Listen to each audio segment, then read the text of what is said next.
Agora sim. Quanto tempo demorou pra gente configurar aí, Jonas? Não, Demorou pra caramba, sem né? pressa, fica tranquilo. Então tá tudo certo. E aí, pessoal, como é que vocês estão? Beleza? Basicamente, acho que a gente nunca bateu papo aqui, né, Não, Jonas? primeira vez. Daqui a pouco você se apresenta.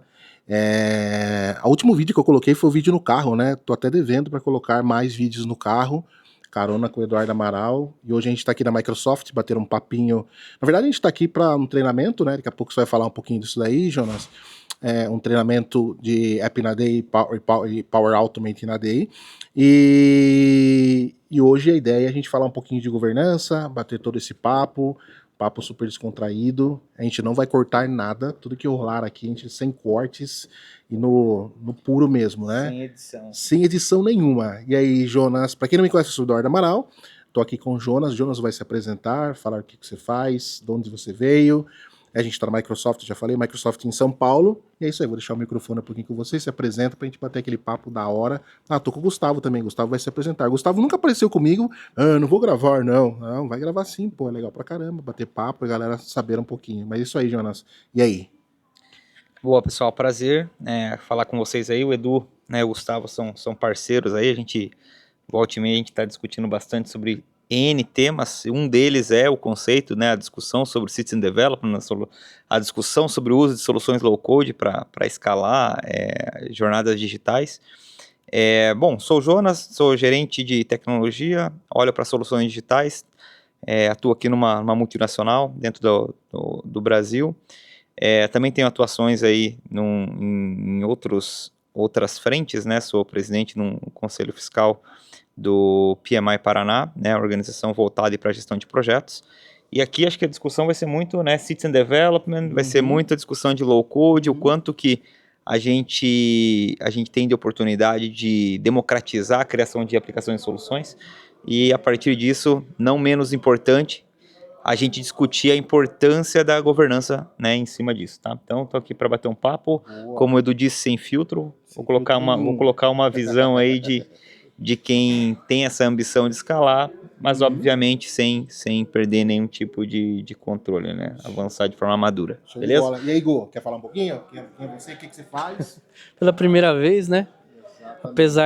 Meu nome é Gustavo, apesar de trabalhar com o Edu há mais de 5 anos, né? Iniciei minha carreira aí como desenvolvimento, né? De Power Platform. E hoje venho trabalhando com ele aí, ao longo desses anos aí com governança, né? Então, ajudando vários clientes como o Jonas. E é isso. Tá bom, Du? Pela primeira vez? Ótimo. Pô, você vai falar bastante ainda. Pô, tá bom pra caramba, você vai falar bastante ainda. Uma das dificuldades que a gente vê muito, né, Jonas, quando começou esse tema de low code e no code, principalmente em cima de governança, as pessoas começaram a falar um pouquinho do Starter Kit, né? O Starter Kit, e aí a Microsoft criou o Starter Kit para ajudar essas empresas, né, a ter principalmente visibilidade do que está rolando dentro de casa. E uma das coisas que as pessoas têm muita dificuldade, tá bom, instalei o Starter Kit, a partir daí, o que eu faço, né? E muita gente acha que instalação do Starter Kit já é a governança e eu consigo fazer uma governança ou resolver todos os problemas do meu ambiente em 3 meses, um mês, que é um mito gigantesco, né? E vamos falar um pouquinho sobre essas questões aí. O Starter Kit é fundamental para que a gente tenha visibilidade, né? Mas esse processo, ele não é um processo de 3 meses, é um processo de anos. E dependendo da sua criticidade, de quanto mais conhecimento você tem, mais tempo vai demorar, porque você vai ficar mais crítico ainda relacionado a alguns assuntos que você começa a ter visibilidade, principalmente na questão do Citizen Development, né? Que é a sua especialidade já no PMI, né? Que você já direciona todas essas questões. E a adoção é algo que você olha muito. Então vamos falar um pouquinho sobre esse tema aí de tempo, de entrega, a vontade de implementação, a gana, né, de adoção da tecnologia, fazer com que as coisas aconteçam de forma correta. Depois a gente vai falando de outros temas aí. Vamos falar um pouquinho sobre isso aí. Bom, vamos lá, vou colocar um pouco a minha visão aqui, né? Eu sempre, obviamente, a gente discute muito em cima de soluções Microsoft, especialmente Microsoft Power Platform, quando a gente fala de plataforma low code, até porque é muito bem posicionada, né, de mercado, então a gente normalmente acaba condicionando algumas coisas orientando para a Microsoft. eu tenho uma visão que quando a gente discute o uso de soluções low-code, eu tento trazer para uma visão mais agnóstica, né? Independente da tecnologia que a gente vai utilizar, o que a gente está falando no primeiro momento é o movimento de Citizen Development, o movimento de desenvolvimento cidadão, né? Então a gente está falando justamente no cenário de a partir do momento em que eu tenho um volume muito grande de necessidades de aplicativos, de automações para responder às demandas de mercado, às demandas de negócio, ficou muito claro que como tecnologia a gente iria colapsar em algum momento, né? Então, o movimento do Citizen Development, da gente criar desenvolvedores onde eles consigam criar as suas próprias aplicações, não necessariamente codando, vamos dizer assim, é o que de fato seria a melhor forma de responder a essa velocidade da criação de soluções que iria nos demandar, né? Então, para mim, acho que o movimento do Citizen Development vem muito nisso. E quando a gente começou algumas discussões em si, eu obviamente entendo sim o Starter Kit, entendo sim os direcionamentos que venha de uma própria Microsoft ou de uma própria outra provedora de uma plataforma low-code como algo complementar ao que a gente precisa fazer ali uma conexão, por exemplo, com o Citizen Development Handbook do PMI, né? Então, a gente tem sim aspectos de governança, aspectos operacionais, aspectos tecnológicos, mas os aspectos culturais, né?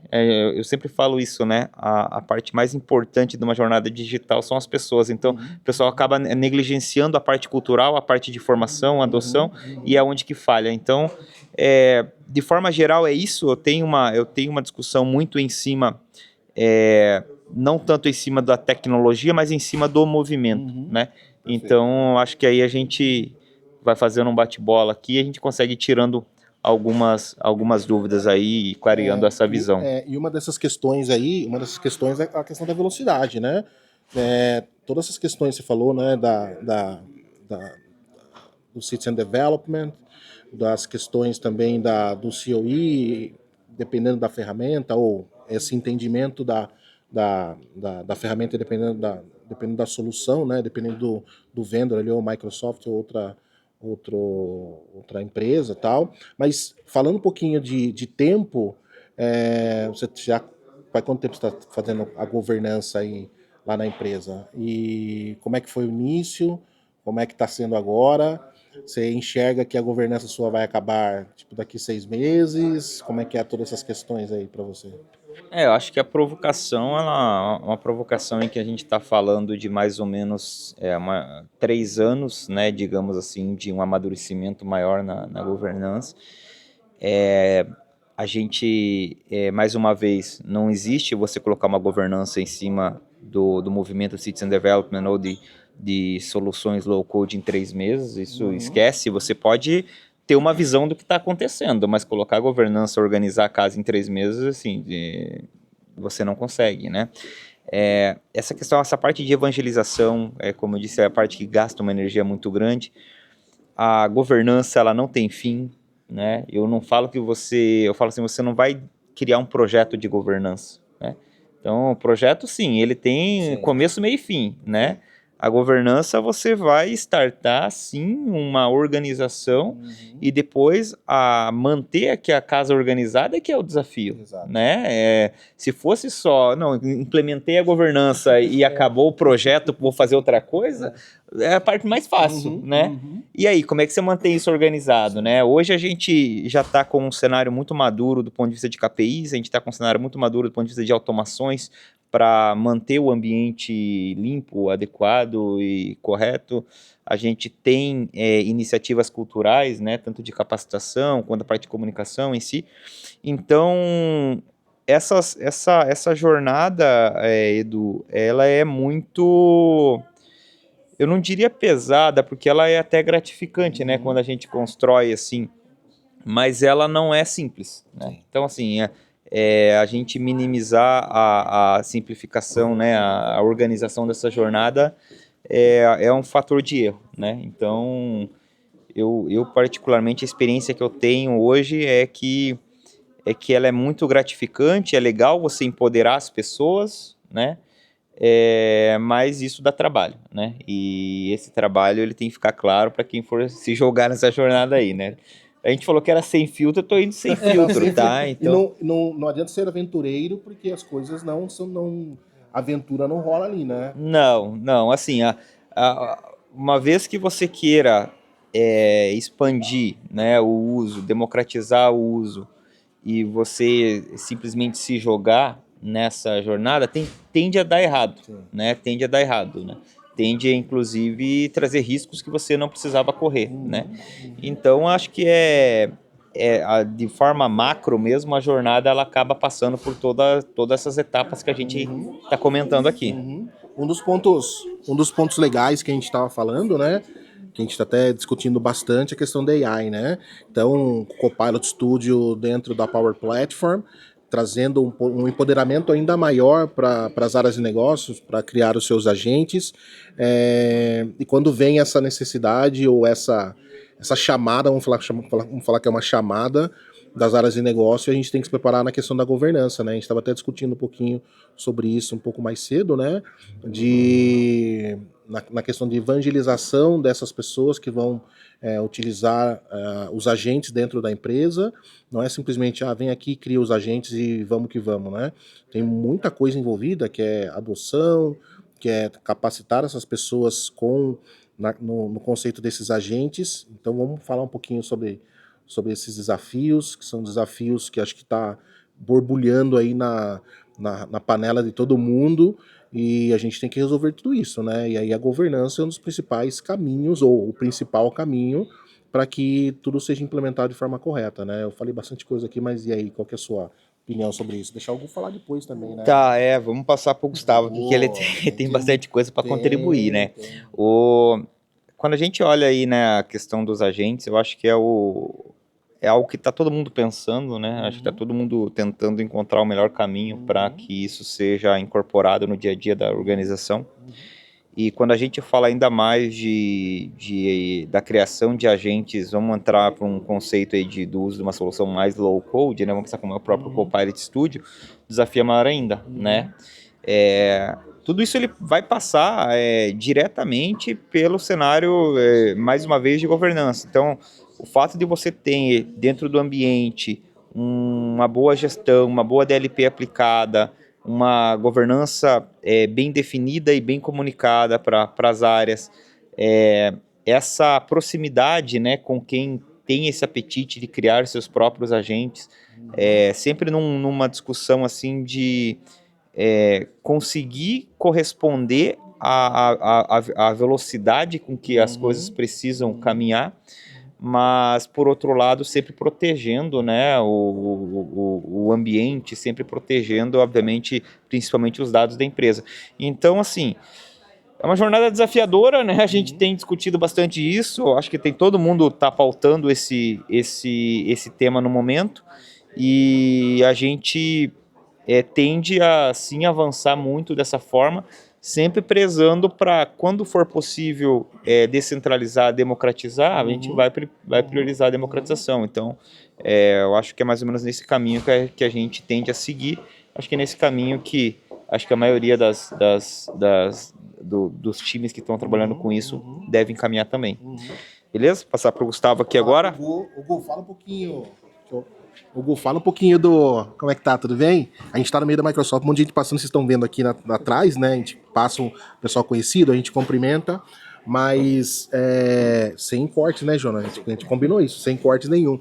Hugo, um dos especialistas, meu menino, Hugo é meu menino de governança, o Gu faz um monte de coisa, né? Muito bom de governança, e o Gu tem enfrentado vários desafios, né, em vários clientes, num contexto de organização e assim, bastante de conscientização de documentações também, né? Acho que documentar uma boa governança, ou documentar a governança é algo muito importante para que a gente tenha diretrizes, para que a gente não tenha todos as diretrizes definidas pela documentação de governança quebrada, né? Então, o apoio do stakeholder, assim como o Jonas, é super importante para o processo de governança, para que a gente siga de forma correta. E fala um pouquinho das documentações que algumas documentações que são criadas, Gu, dentro de uma governança para que a gente consiga fazer com que tudo seja, mais uma vez, implementado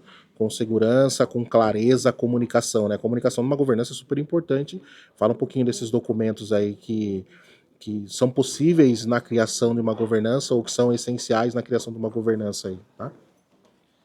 Vamos lá.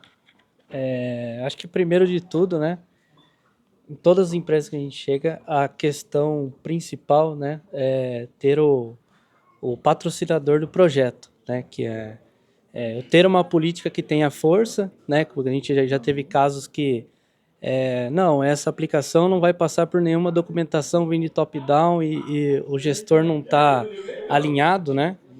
Então, inicialmente, né, o nome da documentação é a política de governança, né? Depois, a gente começa a passar o processo para os citizen developers, para os makers, né, que é a questão de, tudo bem, você pode construir o que você quiser, seja de produtividade pessoal, algo importante para a empresa ou crítico, mas desde que tenha algo mínimo de documentação, que é o Business Assessment que a gente chama, né? Então, um pouquinho de a questão do Shadow IT, né, que a gente sempre evita, que a pessoa constrói os artefatos, né, qualquer um Power Apps, um Power Automate dentro da empresa, depois sai e não documenta nada, leva toda a ideia do projeto consigo, né, e gera um problema enorme para a TI, né? Então, esse também é um dos papéis da governança, essa parte da documentação. Então, seja ela de forma automatizada ou manual, né, trazendo ali, gravando em diretórios que seja, mas ter sempre o mínimo de documentado daquele processo ou daquele projeto, né? Quer comentar sobre? Eu acho que esse ponto das documentações, sim, eles são bastante relevantes, né? Principalmente nesse cenário, justamente quando você tem um desenho de uma solução toda construída por um citizen developer, e isso ele deixa, né, aquilo para trás e você não tem uma disseminação de conhecimento. Então acho que isso é algo bem importante, né? E eu acho que aí um outro fator, né, não totalmente conectado às documentações, mas ele também é relevante, são os KPIs, né? Então a gente fala muito sobre isso, né? Volta e meia, né? Eu até sou chato em alguns momentos aqui. A gente sempre conversa sobre isso, que o fato de você conseguir ter uma visão de como que está aquele movimento dentro da companhia, né? A quantidade de aplicativos que eu tenho, a quantidade de agentes, a quantidade de automações, a quantidade de automações que estão sem uso, a quantidade de aplicativos que estão sem uso, a quantidade de aplicativos que estão sem essa documentação mínima para a gente cobrar isso em cima, a quantidade de citizen developers que têm as certificações, que a gente já começa a ver que tem um apetite maior do que a maioria. Então, toda essa jornada, esses KPIs também, eles são relevantes para que a gente consiga tomar as decisões e definir rumos da jornada, né? Porque a gente pode muito bem estar caminhando em uma determinada direção e ter que mudar a rota por alguma movimentação de business. Isso é normal, é natural. E se a gente não tem a real visão de como que a jornada está acontecendo, vamos falar do ponto de vista de números mesmo, como é que a gente toma decisão em cima disso? Não tem, né, uma forma de executar. Então eu faço muito esse link da documentação como relevância do ponto de vista da jornada, mas também da conexão com os KPIs, porque obviamente se você não tem uma visão o quanto que a governança está sendo aderente, o que você está fazendo ali, né? A tua jornada está sendo positiva ou não? Então é um espaço assim que não pode negligenciar, né? Sim, sim. Acho que, falando um pouquinho, já pegando o que vocês falaram, né? E por que o Jonas fala tão bem sobre documentações, sobre KPIs e outros assuntos? Porque o nível de maturidade dele já está muito alto, né? Então, quando fala de governança, ele já vem trabalhando com governança há muito tempo. E aí ele pegou o skill dele lá do PMI, trouxe para dentro do contexto de governança, e aí ele entende tecnicamente bastante sobre o ambiente, quais são as diretrizes estratégicas que ele deve tomar dentro da organização, baseado na implementação do low code, né? Então, todo esse discurso do Jonas é baseado mais uma vez, no nível de maturidade. Então, quando a gente fala de nível de maturidade, de implementação da tecnologia, a gente tem que pensar basicamente em 3 pilares aí, ou 3 tipos de maturidade, que é a maturidade da organização. Então, como a organização está preparada para poder implementar aquela tecnologia. Então, no caso do Jonas, a companhia já está muito bem preparada, aceitando muito o contexto de low code. A tecnologia está preparada para receber essa enxurrada de necessidades. E também os citizen developers estão com uma maturidade alta também, porque foi feito um trabalho que não é um trabalho curto de 6 meses, mas um trabalho de anos, né? Para que essas pessoas elas conhecessem a tecnologia e utilizassem a tecnologia, não utilizar por utilizar, mas utilizar a tecnologia em cima de todas as diretrizes de governança, né? E aí, quando a gente implementa esse contexto de levar o conhecimento para as pessoas, embasado em documentações, embasados na diretriz estratégica da organização, a adoção é muito melhor, porque a gente começa a gerar valor de fato, né? Não é, vou desenvolver um aplicativo, vou fazer uma automatização por fazer. Não, não. Qual que é o impacto financeiro que aquilo que eu estou desenvolvendo traz para dentro da organização, né? Então, acho que esse é um dos segredos de uma boa implementação, entender o impacto que eu vou gerar naquela implementação ou naquele artefato que eu vou desenvolver, para aí sim a organização falar, opa, esse negócio vale a pena, licenciamento ele deixa de ser um problema de custo e começa a passar a um contexto de investimento. Opa, então vamos investir mais em licenciamento, porque as aplicações estão sendo desenvolvidas que utilizam licenciamento premium, por exemplo, elas estão trazendo um impacto financeiro gigante. Então, se elas estão trazendo um impacto financeiro gigante, vamos investir mais ainda para que traga mais impactos financeiros. E aí, falando um pouquinho dessas... E aí, acho que falando um pouquinho de licenciamento foi sempre um tabu, né? Ou é um tabu gigante para as empresas, e para você também foi um tabu o licenciamento, né, Jonas? Fala um pouquinho dessa evolução do entendimento da importância do licenciamento, de um licenciamento premium para dentro da organização, para que cresça ainda mais com a adoção da tecnologia. Eu acho que o licenciamento ele sempre vai ser uma discussão, né? E assim, independente da solução, quando a gente for falar de licenciamento, a gente tem que olhar todo o contexto do que está por trás daquilo, muito bem dito aqui, relacionado ao retorno daquilo, né? E aí a gente, de fato, quando você olha para um início de jornada, você vê você vê muito citizen developers conseguindo já extrair coisas positivas da plataforma em si, especificamente aqui falando do Microsoft Power Platform, ainda sem uso necessariamente de licenças premium no primeiro momento. E quando você vê essa extração com aquilo que não tem necessariamente um recurso premium investido, e você consegue demonstrar o valor, você já consegue, de uma forma mais estruturada, defender que a escala para determinadas necessidades utilizando o licenciamento premium é a melhor opção, né? Então, assim, é uma alternativa inteligente quando a gente fala de que apenas com o licenciamento, vamos dizer assim, standard, a gente já consegue extrair benefícios. É muito mais fácil demonstrar valor de alguns recursos premium. No caso do que a gente definiu, né, a gente tem muito um cenário de estabelecer com que esse business assessment até norteie a gente se vai demandar um licenciamento premium para aquela solução ou não, né? E uma vez, obviamente, que haja a necessidade do uso de licenciamento premium de conectores em si, aí sim tem uma carga, vamos dizer, uma análise mais profunda de, olha, e o valor que vai gerar esse investimento do licenciamento premium?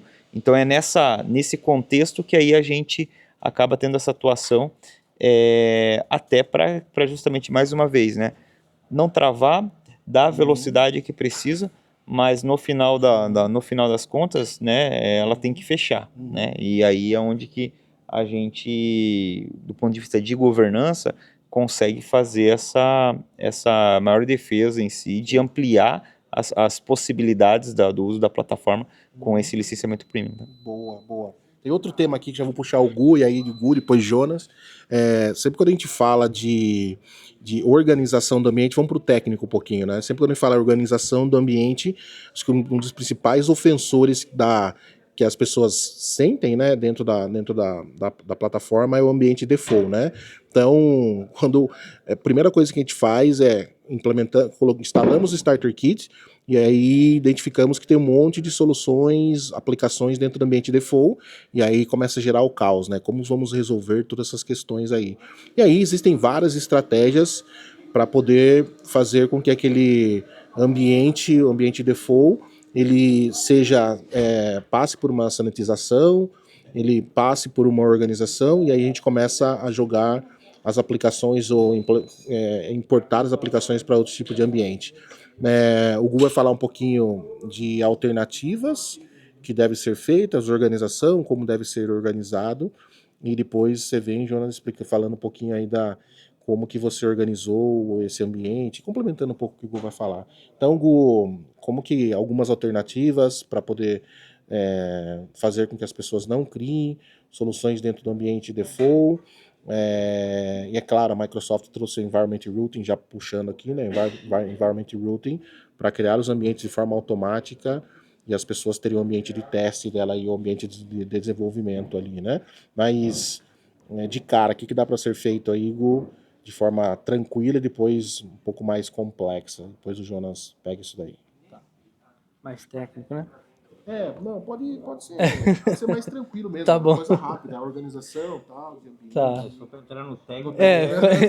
Você vai ficar meia hora. É. Aqui. Tem uma galera que quer ouvir. Que quer entrar no saber o técnico, né? Mas a ideia aqui é papo. Bom, falando do técnico básico, né, a gente precisa de fato ali do seu Starter Kit para ter esse monitoramento no ambiente, né? Acho que no caso das investidas que a empresa, que a companhia que o Jonas, né, trabalha tem, inclusive são várias empresas, né? A gente teve esse desafio também. Então, o ambiente default, né, a gente basicamente monitora ele, né, para saber de qual investida que é, né? Então, a pessoa criou um Power Apps, um Automate, né? A gente já mandou uma mensagem para ela: parabéns pela sua criação, mas conte para nós o que você está fazendo, né? Em contrapartida, o que a gente fez? Inicialmente, observamos todas as diretorias, né? Geralmente eu observo a diretoria ou área, né? Depende muito do espaço disponível que as empresas têm no tenant, né? Depois, a gente separa entre ambiente da diretoria produtividade pessoal, ambiente importante daquela diretoria ou área, e o crítico, inicialmente pode ser geral ou por diretoria, dependendo da necessidade, né? Por que a gente faz isso, né? Imaginem que eu tenho a área de RH, né? E tenho a área de financeiro.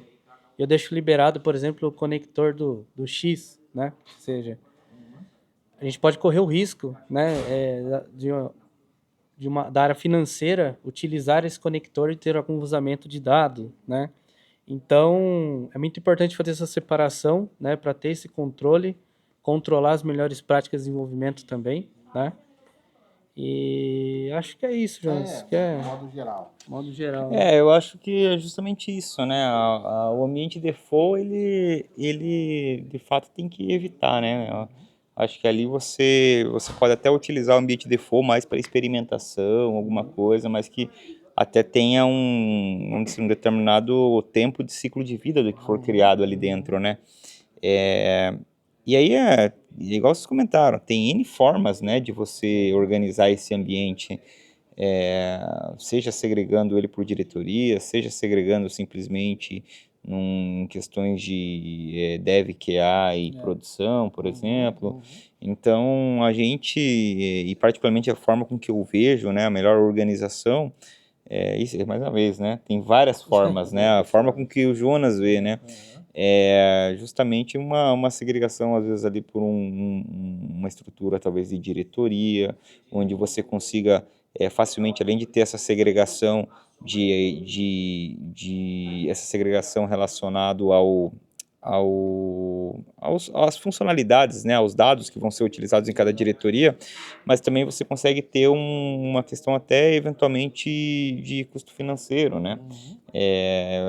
Pelo número de apps segregados por diretoria, você já consegue eventualmente pensar uma forma de você de ratear e apresentar isso, por exemplo.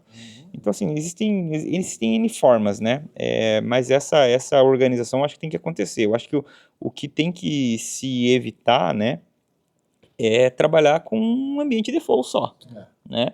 Eu acho que esse é o padrão. Como que você vai estruturar? Se você quer dividir a tua estrutura lá em 3 ambientes, em 10, em 5, não sei. É o que fica melhor de gerenciamento, obviamente, para o dia a dia de cada business, mas acho que tem que chegar com a mentalidade de que manter só o ambiente default é o que deveria ser descartado, né, na estratégia aí. Então. Perfeito. Acrescentando um pouquinho, né? Quando a gente começa a fazer uma governança, ou eu vejo bastante, né? As pessoas, quando começam a fazer uma governança, elas criam ambiente, desenvolvimento, homologação e produção, e começam a separar, fazer todo esse trabalho, né? Mas esquecem, que é um pouquinho do que o Gu falou, que para cada tipo de ambiente tem uma característica específica do que pode ser utilizado ali, né? Então, uma dica bem rápida. Quem manda dentro da Power Platform não são os ambientes, são as aplicações.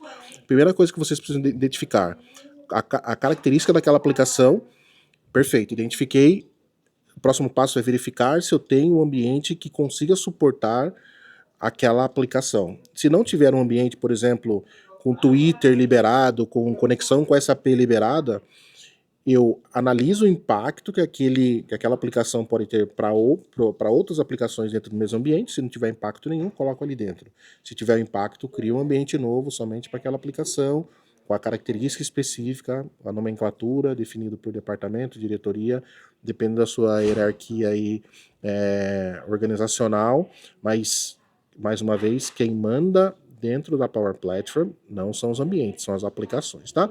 Então, já deu meia hora, passou rápido, né? Papo flui, Pô, né, rápido cara? pra A gente caramba. poderia ficar aqui Dá a Puxando tarde um inteira.